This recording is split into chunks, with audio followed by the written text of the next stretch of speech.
नमस्कार, मैं रवीश कुमार। पहलगाम हमले को लेकर अमेरिका ने अपना स्टैंड साफ कर दिया। भारत और पाकिस्तान दोनों से कह दिया एक दूसरे से मिलकर काम कीजिए ताकि सीमा पर तनाव कम हो। अमेरिका के विदेश सचिव ने भारत और पाकिस्तान दोनों को फोन कर यह संदेश दिया। तो क्या प्रधानमंत्री नरेंद्र मोदी अमेरिका की इस राय को नकार पाएंगे?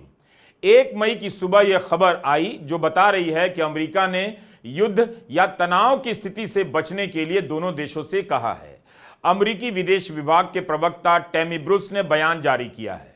2 अलग अलग प्रेस रिलीज हैं, एक भारत पर है और दूसरी पाकिस्तान पर। जो भारत पर है उसमें लिखा है कि सेक्रेटरी रूबियो ने विदेश मंत्री जयशंकर से कहा कि अमेरिका ने भारत को प्रोत्साहित किया, एनकरेज किया कि वह सीमा पर तनाव कम करने के लिए पाकिस्तान के साथ मिलकर काम करे ताकि दक्षिण एशिया में शांति और सुरक्षा बनी रहे। इस प्रेस रिलीज में यह नहीं लिखा है कि पाकिस्तान के साथ मिलकर सीमा पर तनाव कम करने की बात पर भारत के विदेश मंत्री एस जयशंकर ने क्या कहा। मान लिया या नकार दिया कि जब तक आतंकवादी को सजा नहीं मिलेगी, आतंकवाद को शह देने वाले को मिट्टी में नहीं मिला देंगे, तब तक मिलकर तनाव कम करने की बात तो भूल जाइए। ना तो विदेश मंत्री एस जयशंकर ने अपने ट्वीट में ऐसा कुछ कहा है कि वे पाकिस्तान के साथ मिलकर तनाव कम करने के लिए प्रोत्साहित हुए हैं। यह जो बात हम बता रहे हैं यह सब अमेरिका के विदेश विभाग की प्रेस रिलीज में लिखा है। अब आपको यह भी बताएंगे कि भारत के विदेश मंत्री एस जयशंकर ने क्या कहा, ताकि आपको पता चल जाए उनके बयान में अमेरिका वाली बात नहीं है। 1-2 लाइन में ही उन्होंने कह दिया है कि सेक्रेटरी रूबियो से पहलगाम अटैक की चर्चा की, आतंकी हमला करने वाले, इनका साथ देने वालों को सजा मिलनी ही चाहिए। विदेश मंत्री कह रहे हैं चर्चा हुई, जिसने आतंकी हमला किया उसे सजा मिलनी चाहिए, किसी को इससे ऐतराज नहीं। विदेश मंत्री ने यह नहीं लिखा कि भारत जो भी कदम उठाएगा उसमें अमेरिका साथ देगा या नहीं भी देगा, तो भी भारत अपने हित में कदम उठाएगा, क्योंकि प्रधानमंत्री मोदी ने मिट्टी में मिलाने की नीति का ऐलान बहुत पहले कर दिया है। यही है मार्को रूबियो। अमेरिका के विदेश सचिव रूबियो एक आक्रामक नेता के रूप में माने जाते हैं। इन्होंने भारत के विदेश मंत्री सुब्रमण्यम जयशंकर को भी फोन किया और पाकिस्तान के प्रधानमंत्री शहबाज शरीफ को भी।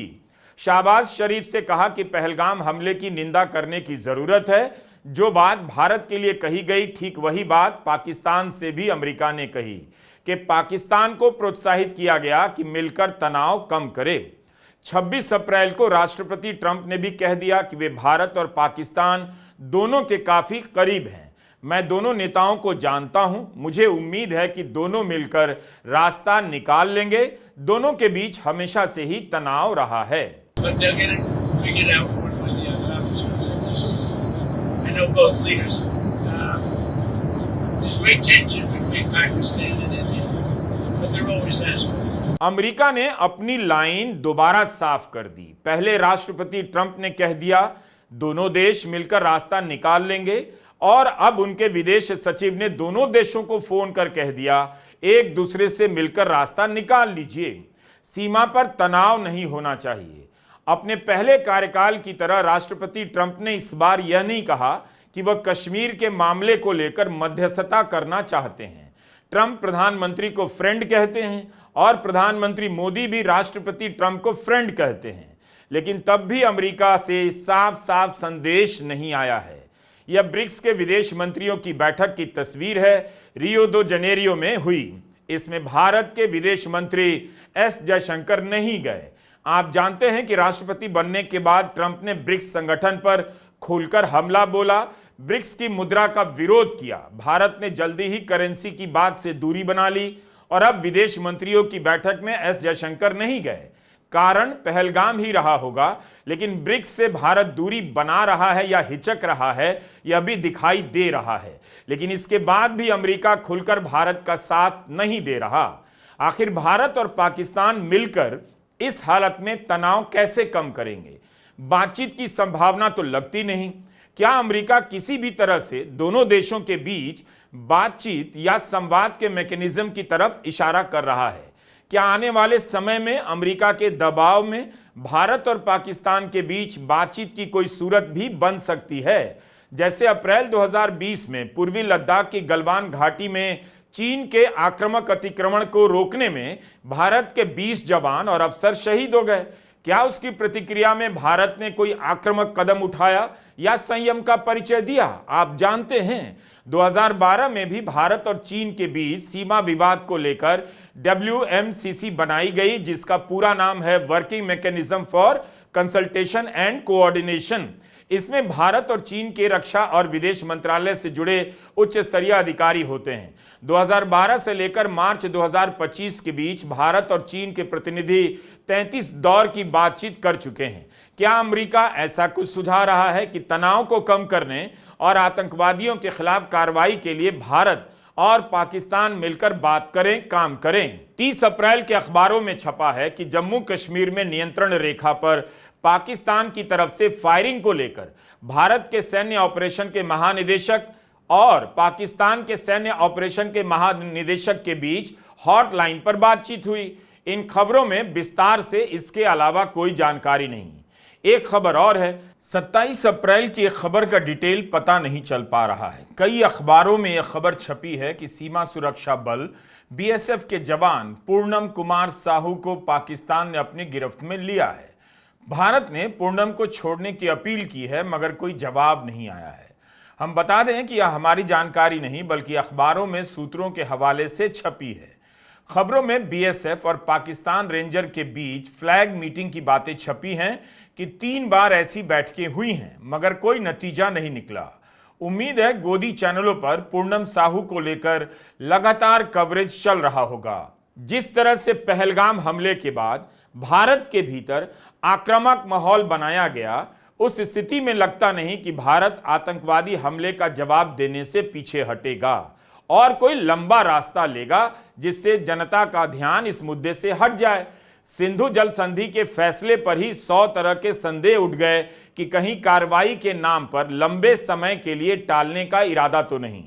भारत ने भी अपनी प्राथमिकता सार्वजनिक रूप से साफ कर दी कि जिसने भी आतंकी हमले को अंजाम दिया है उसे दंड दिया जाएगा। 24 अप्रैल को बिहार के मधुबनी में प्रधानमंत्री मोदी ने कहा कि आतंकवाद की बची खुची जमीन को मिट्टी में मिलाने का वक्त आ गया है। देश के दुश्मनों ने भारत की आत्मा पर हमला करने का दुस्साहस किया है। मैं बहुत स्पष्ट शब्दों में कहना चाहता हूं,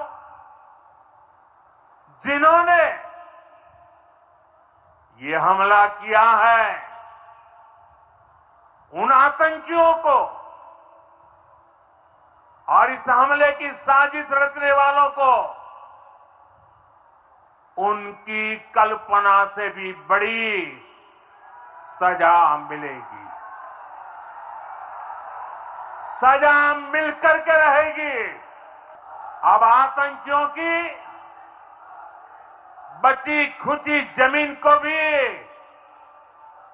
मिट्टी में मिलाने का समय आ गया है। वह वक्त कब आएगा, कैसे आएगा, किस तरह से मिट्टी में मिलाया जाएगा, देश इसके इंतजार में है। इसी बीच देश में एक नई बहस छेड़ दी गई। जाति की गणना और आरक्षण की सीमा 50% से ज्यादा बढ़ाने की।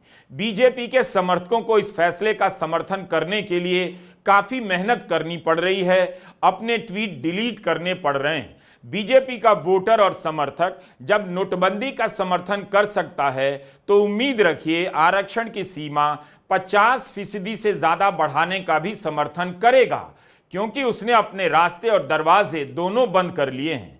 आतंकी हमले का जवाब की मांग छोड़ बीजेपी के नेता भी कास्ट सेंसस का स्वागत करने में लगा दिए गए हैं। 1 मई की सुबह जिस वक्त अमेरिका का बयान जारी हुआ, उसी के आसपास बीजेपी के सांसद और केंद्रीय शिक्षा मंत्री धर्मेंद्र प्रधान पार्टी ऑफिस में प्रेस कॉन्फ्रेंस करने आए और जाति की गणना को महत्वपूर्ण निर्णय बताया। तो प्राथमिकता आप देख रहे हैं, नेहरू का जिक्र किया गया ताकि 1964 में जिस नेहरू का निधन हो चुका है उन्हें लेकर फालतू की बहस चल पड़े। गोदी एंकरों का क्या होगा जो चीख चीख कर सारी मर्यादा लांघकर उल्टा सीधा बोल रहे थे, सुप्रीम कोर्ट को टारगेट कर रहे थे, सेक्युलर को अपराधी बता रहे थे, कम से कम गोदी चैनलों के लिए एक्शन लिया जाए या फिर उन चैनलों के खिलाफ एक्शन लिया जाए जो पाकिस्तान के वक्ताओं को बुलाकर बहस करा रहे थे। इस वक्त बड़ा निर्णय क्या है, जाति की गणना या आतंकी हमले का जवाब? पहलगाम हमले के बाद जो भी सवाल उठे हैं उन सवालों को किसने उठाया? मोदी सरकार के मंत्रियों ने, बीजेपी के नेताओं ने, सांसदों ने, आईटी सेल ने और बीजेपी का समर्थन करने वाले असंख्य व्हाट्सएप ग्रुप ने कि धर्म पूछकर मारा है, कड़ा जवाब मिलना चाहिए। प्रधानमंत्री मोदी फाइनल एक्शन लेने वाले हैं, लेकिन क्या अब वह सब होगा जिसकी कल्पना आम जनमानस के मन में व्हाट्सएप के जरिए ठेल दी गई कि इस बार कड़ी कार्रवाई होने वाली? राहुल गांधी नेता प्रतिपक्ष पहलगाम आतंकी हमले में मारे गए शुभम द्विवेदी के परिवार से मिलने कानपुर पहुंचे। कानपुर के इस परिवार को सांत्वना देकर जब दिल्ली आए तो जाति की गणना पर प्रेस कॉन्फ्रेंस करनी पड़ी। उसमें भी राहुल गांधी पहलगाम आतंकी हमले का जिक्र करना नहीं भूले, बल्कि इस बार भी साफ किया कि विपक्ष प्रधानमंत्री मोदी से क्या उम्मीद कर रहा है। मैं सिर्फ यह कहना चाहता हूं कि जिन लोगों ने यह किया है, जो भी हैं, कहां भी हैं, they have to pay for this and they have to pay for it properly, not in some half-hearted way, ऐसे आलतू फालतू तरीके से नहीं। they have to pay for it properly कि इनको याद रहे कि हिंदुस्तान के साथ ये नहीं किया जा सकता है। हमने क्लियरली ऑपोजिशन की और सरकार की मीटिंग में क्लियर हमने लाइन दी है, यूनानिमस लाइन, कि जो हुआ है एक्सेप्टेबल नहीं है। और पूरा का पूरा ऑपोजिशन 100% सपोर्ट सरकार को देगा और दे रहा है। नरेंद्र मोदी को एक्शन लेना है, एकदम एक्शन लेना है, और पूरा का पूरा विपक्ष उनके साथ खड़ा है। जिन लोगों ने यह किया है, दे हैव टू पे द प्राइस फॉर दिस। 9 दिन हो गए, भारत सरकार की तरफ से अभी तक एक भी आधिकारिक प्रेस कॉन्फ्रेंस नहीं की गई है। ये लेवल वो लेवल सब मिलाकर हाई लेवल की बैठकों का फोटो जारी कर माहौल बनाया गया कि बड़ा एक्शन होने वाला है, लेकिन भारत अपने पक्ष में विश्व का जनमत क्यों नहीं हासिल कर सका? यूरोपियन यूनियन ने भी युद्ध न करने की सलाह दी है। उसकी भी यही लाइन है कि भारत और पाकिस्तान आपसी संवाद के जरिए तनाव कम करें। यूरोपियन यूनियन ने किसी भी सैनिक कार्रवाई का विरोध किया है और उम्मीद जताई है कि दोनों देशों के बीच बातचीत का चैनल खुलेगा तो एक तरह से अमेरिका और यूरोपियन यूनियन दोनों की लाइन एक समान नजर आती है। कतर, सऊदी अरब, कुवैत ने भी भारत और पाकिस्तान से संयम बरतने की बात कही है। तो विदेश मंत्री एस जयशंकर से सवाल पूछने का समय आ गया है। अंतहीन विदेश दौरों, भाषणों में खास किस्म की आक्रामकता के प्रदर्शन का रिजल्ट क्या निकला? चीन के साथ जब पूर्वी लद्दाख में विवाद हुआ तो विदेश मंत्री ने खुद ही इस आक्रामकता के खिलाफ बयान दिया। आपको याद होगा जब उन्होंने कहा कि चीन बड़ी अर्थव्यवस्था है, भारत छोटी अर्थव्यवस्था है। सवाल प्रतिक्रियाशील होने का नहीं, कॉमन सेंस के इस्तेमाल का है। लेकिन पहलगाम हमले को लेकर भारत क्यों नहीं दुनिया के देशों का समर्थन हासिल कर सका? क्यों अब कई सारे देश निंदा करने के बाद तनाव कम करने की सलाह दे रहे हैं? पहलगाम हमले के बाद दिल्ली में राजनयिकों को बुलाकर जानकारी दी गई। भारत के प्रधानमंत्री नरेंद्र मोदी ने सभी महत्वपूर्ण देशों के प्रधानमंत्रियों और राष्ट्रपतियों से फोन पर बात की। इसका क्या रिजल्ट निकला? इसका रिजल्ट क्यों नहीं निकला? कब एक्शन होगा? कब फाइनल एक्शन होगा? जैसा गोदी चैनलों के थंबनेल में लिखा जा रहा है। मोदी सरकार की चूक और लापरवाही के कारण आतंकवादी आते हैं, पहलगाम में 26 भारतीयों को मारकर चले जाते हैं और विदेश मंत्री के नेतृत्व में भारत अपने पक्ष में जनमत तक नहीं बना सका। गोदी मीडिया में केवल सूत्रों के हवाले से अटकलबाजियां चल रही हैं।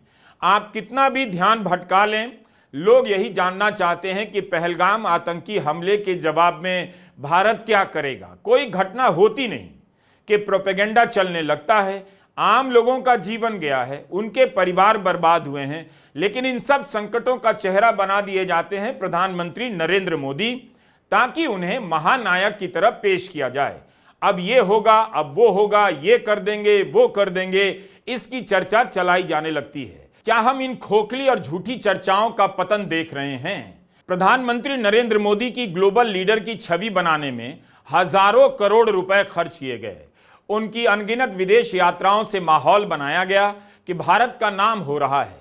वैसे भारत का नाम सदियों से था, फिर भी लोगों ने यकीन किया कि मोदी जी कह रहे हैं तो शायद उनके आने के बाद से हो रहा है।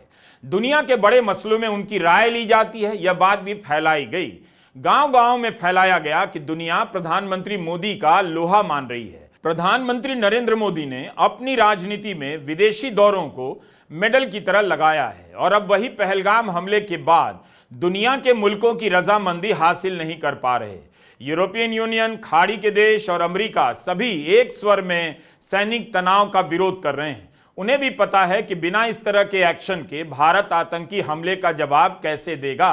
अब बताने का समय आ गया है कि पहलगाम में मारे गए लोगों के खिलाफ एक्शन भारत अपनी जनता के मूड के हिसाब से लेगा या अमेरिका या यूरोपियन संघ के विचार के हिसाब से। क्या भारत अमेरिका के दबाव में आ जाएगा?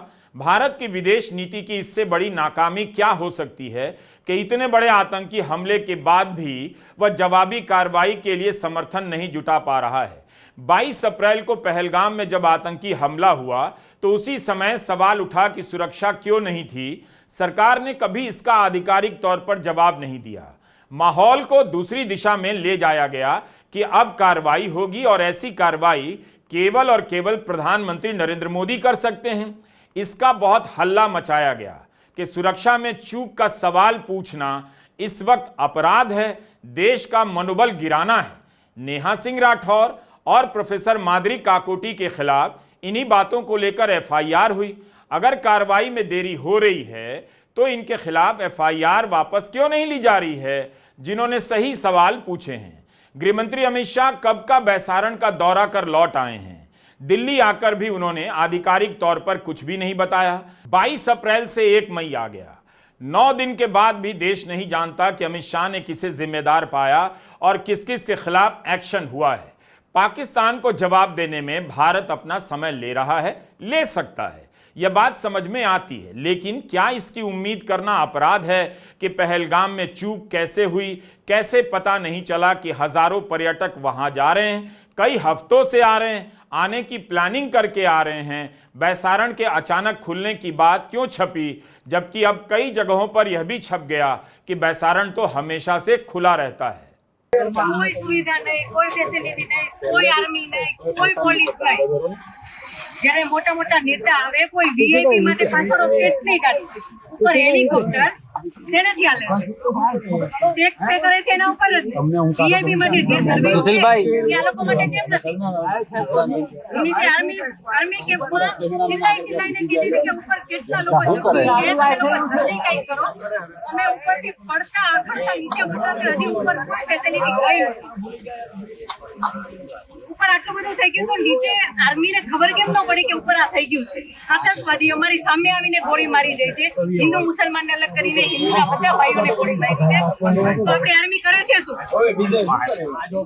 લાખોની સંખ્યામાં આર્મી હતી ત્યાં, અને જે ટુરિસ્ટ પ્લેસ છે ત્યાં કોઈ આર્મી મેન નહીં, કોઈ પોલીસમેન નહીં, કે કોઈ ફર્સ્ટ એડ કિટ નહીં। મિની સ્વિટ્ઝરલેન્ડમાં એક ઓફિસર નહોતો, કોઈ જવાન નહોતું। જો ત્યાં કોઈ હોત ને તો આ નો થાત, કોઈ સિક્યુરિટી નહીં। આ બધું બની ગયું છે છતાં નીચે જે મિલિટરી હતા એ લોકોને ખબર જ નહોતી કે ઉપર શું થયું છે।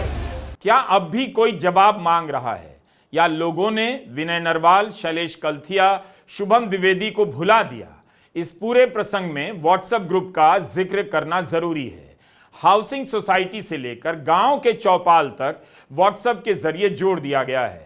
इसका इस्तेमाल बीजेपी ने और उसके समर्थक तंत्र ने बहुत बारीकी से किया है। 1 सेकंड में हर तरह की धारणा और मीम गांव-गांव तक पहुंचा दी जाती है। फेसबुक पर लाखों पोस्ट किए जाने लगते हैं। कास्ट सेंसस के फैसले के बाद व्हाट्सएप ग्रुप में खामोशी छा गई है। जिन लोगों को लगा कि सांप्रदायिक राजनीति को धर्म की आड़ में चलाएंगे और अपने मंसूबे पूरे करेंगे, वो आज कहीं के नहीं रहे। नफरती राजनीति के कारण उन्होंने अपने बच्चों को अपराधी बना दिया, दंगाई बना दिया, दोस्तों से झगड़ा कर लिया। आप सर्च कीजिए नफरती हिंसा के बाद किनके घरों के लड़के पकड़े गए। इनके मन में बीजेपी ने भीतर ही भीतर अनौपचारिक रूप से एक ख्वाब भर दिया कि आरक्षण खत्म कर दिया जाएगा। जातिवाद का यह ख्वाब धर्म का नकाब पहनकर राजनीति में सबको धमका रहा था। आज उसकी पीठ पर किसी ने धम से कास्ट सेंसस का जोरदार मुक्का मार दिया है। उससे बोला नहीं जा रहा, बकार नहीं निकल पा रहा है, लेकिन उनकी तारीफ करनी पड़ेगी। आईटी सेल से लेकर बीजेपी के तमाम बड़े नेता एक झटके में पलट गए हैं, जाति की गणना के फायदे बताने में लग गए हैं। सिद्धांत और राष्ट्रवाद की राजनीति ऐसी होनी चाहिए, लेकिन आतंकी हमले के जवाब की राजनीति भी क्या इसी तरह पलटी मार लेगी? यह सवाल भी पूछा जाना चाहिए। नमस्कार, मैं रवीश कुमार।